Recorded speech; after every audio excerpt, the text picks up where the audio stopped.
Kaya nga. Hoy, mag-ingat kayo dyan. May babaeng umiiyak dyan at siya ay delikado. Pag may nakita kayong babaeng umiiyak, isumbong sa mga tanod, ha? Oo, sige. Sana ba tayo? Hindi ko nga alam eh. Baka siya yung sinasabi nila, Day. Oo nga! Itatawag ko ng tanod. Hindi niyo kasi ako naiintindihan. Iniwan ako ng asawa ko. Ano po bang nangyari, ate? Bigla niya lang akong iniwan. Hindi ko makakalimutan yung araw na iniwan niya ako. Tapos pinagpalit ako sa mas maganda daw. Maganda ka yan? Tapos di ko pa alam na nagbunga pala ang aming pag-iibigan. Ng saging. At saka sanggol, syempre. Wala akong mapakain sa anak ko. Kaya ang ginawa ko, inalay ko na lang siya sa tagapagbantay dito sa kagubatan. Sobrang masakit para sa akin ang ginawa ko yun. Pero ito ay hindi nagustuhan ng tagapagbantay. Kaya pinarusahan niya ako. Hindi na daw ako titigil sa pag-iyak. Yan ang di niyo alam. Hala, sorry, te. Nakakaiyakan pala yung story mo. Asan? Ayun yung babae umiiyak ko. Huli mo na. Ha? Hoy. Huli ka na rin. Delikado kang babae ka. Hoy, pangit. Ano ba? Hindi ko naman kayo inaano ah. Wala lang. Feeling lang namin kailangan mo na ng ligo, sis. Nagre-remind lang kami, sis. Walang hiya kayo. Ipapakulam ko kayo. Go ahead. Hindi naman totoo yung mga yan. Aray. Palaki ko nga na tayo ng buhok, sis. Kulamin nga tayo. Okay lang. Patay naman ang lahat ng buhok ko. Yan, epe. Oo nga naman. Kung gusto mo may pa-extra pa, oh. With free balakubak na yan. Kainin mo. Tara nga. Dahil kulamin mo nga to. Ha? Alam mo namang tumigil na ako sa pangkukulam. Ano bang ginawa nila? Bakit gusto mo silang kulamin? Pinuhusan pa naman ako ng tubig na eh. Sabay-sabing kailangan ko na daw maligo. Totoo naman siguro yun na. Buti nga sinabihan ka pa nila. Kulamin mo na! Akin na yung mga malita.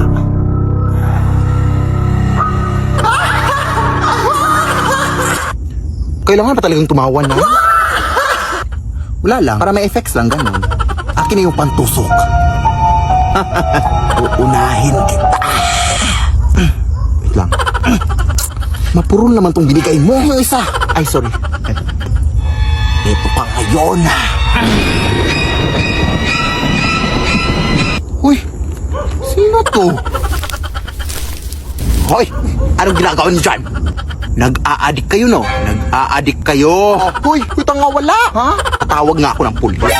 Takbo na! Lead me, Lord.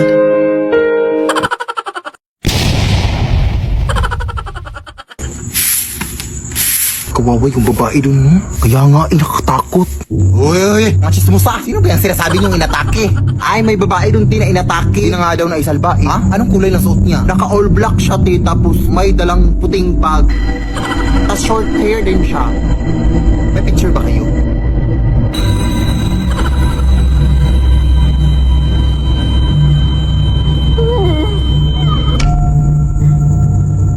Pare?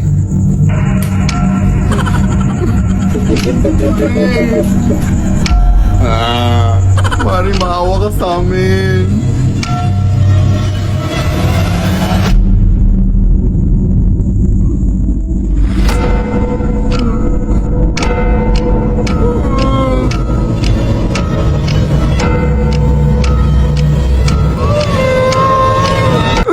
Nay. Ay, sorry na.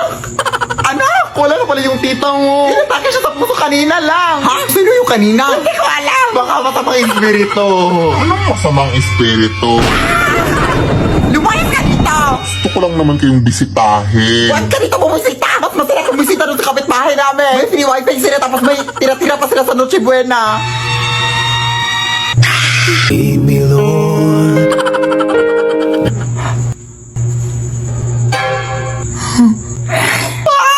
Lead me by the hand and help me. Hi, Lola!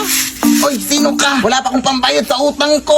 Yung lola mong makakalimutin. Ha? Anong utang? Apo mo to, oy. Ay, hindi na kami nagja-jumper ngayon, ha? May sarili na kaming kuryente. Lola! Ay, apo! Ikaw pala yan! Kanino kang anak? Lola mo rin super proud na proud sa'yo. Nakapagtapos ito ng kolehiyo. Best in mape. Nakapunta na rin to ng ibang bansa. Nakatricycle. Nilakad na din ang apo ko ang buong Pilipinas. Na nakabot. At nakipagsugtukan na rin to sa mga tigre at oso. Hindi mawawala mga horror stories. Matulog na kayo. May white lady dito. Kagabi, may white lady akong narinig na umiiyak. Dito na kasi sila naniniran. Oh, siya, maraming salamat ha. Ang hirap kasing patulogin ng mga batang yun. Salamat. Oh, mag-ingat ka sa pag-uwi mo, apo. Amimiss kita. Thank you, Lola. O ayan, meron na namang nag-text. Oh, sabi nanalo daw ako ng pera sa Gcash. I-click ko lang daw tong link. Ay, hala, huwag mo i-click yan lang. SMS spoofing scam yan. Ano yun, apo? Ang SMS spoofing scam lang ay nangyayari kapag direktang kumukonekta ang mga scammers sa mga cell tower gamit ang mga tinatawag nating IMSI catcher.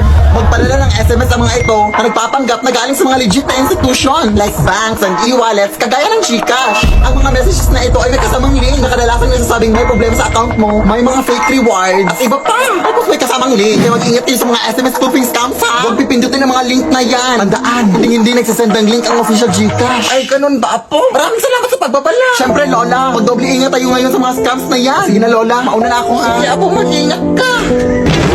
Ayan na, nakaka-cellphone mo yan. Hala, pwede na ako magtanim dito sa bukid, Nay. Ano bang itatanim natin, Nay? Sama ng loob. Siyempre, mga tanim, mga plants. Ano pa ba? Ito naman, sobrang mainitin yung ulo. Saan ba tayo magtatanim dito? Diyan sa leeg mo. Mga nasa 2 meters naman ata yung kapal ng libag sa leeg mo. Mamaya ka na nga mag-uwi-uwi dyan, anak. Puntahan pa natin yung lulo mo. Ah, sige. Ano, dito na pala tayo, oh. Magmano ka muna sa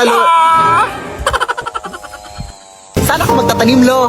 Sa semento. Try mo magtanim sa semento. Tingnan natin kung hindi magbalik-balik yung mga kamay mo kakahukay. Siyempre, doon sa palayan. Yes, pupunta na ko, Lo. Pero mag-ingat ka, Abo. Ha? Bakit po, Lo? Madaming magsasaka na kasi ang mga nawala dyan sa palayan. Saan sila pumunta, Lo? Sa langit, lumipad sila. Siyempre, di ko alam. Ang tanging alam ko lang, Apo, ay parang may scarecrow daw na nabubuhay dyan. Tapos kinukuha yung mga magsasaka. Ay, Nay! Uuwi na lang pala ako, Nay! Doon na lang ako magtatanim sa kwarto! Hoy! Ginusto mo to. Pagpatuloy mo para makatulong ka rin dito sa bukid. At saka huwag ka maniwala dyan sa lulo mo, oy. Tinatakot ka lang yan.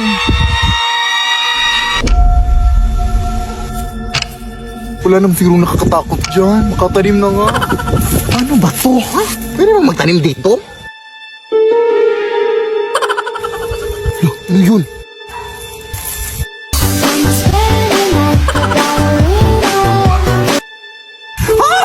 Tabi-tabi po, nagtatanim lang po. Saan na punta?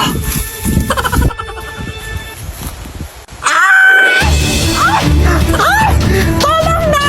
Sabi ko tayo na magtatanim niya ako sa kwarto eh! Wawa ka sa akin, kuya! Gusto ko ikaw na lang magtanim, oh. Palita yan, mabilis na lang yan.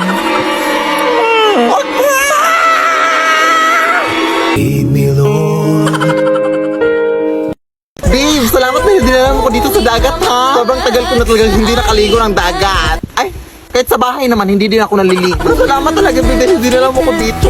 Eh, nag-request ka eh. May magagawa pa ba ako? Sige na nga, kumain na tayo para makaligo na. Beware of mermaid!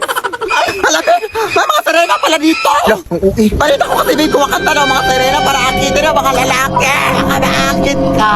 Ewan ko sa'yo, babe. Uy, gutom lang yan. Kumain ka na. Oo nga. Paabot nga naman, Nok, babe. Uy, teka lang, babe, ha? Mabibihis lang ako para makaligo na. Teka nga, naiihi ako. Hindi pa pwedeng umigil.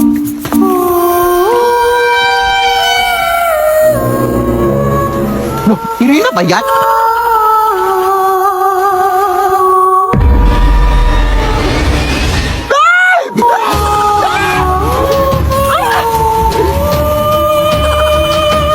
Labat mo ang asawa ko! Walang yaka! Tapos ko na lang! Beno mo yan! Beno! Ay, lintik! Mga agaw ka, ha? Ayan na! balerina ka pala. Nilabas ko na jowa ko, te. Sino ba yan? Babe? Babe? Ay, hala, sorry po. Ang sakit nun, te. Akala ko kasi inakit mo jowa ko. Bobo, hindi. Eh, bakit ako makanta, ha? Nagpe-perform ako dito, te.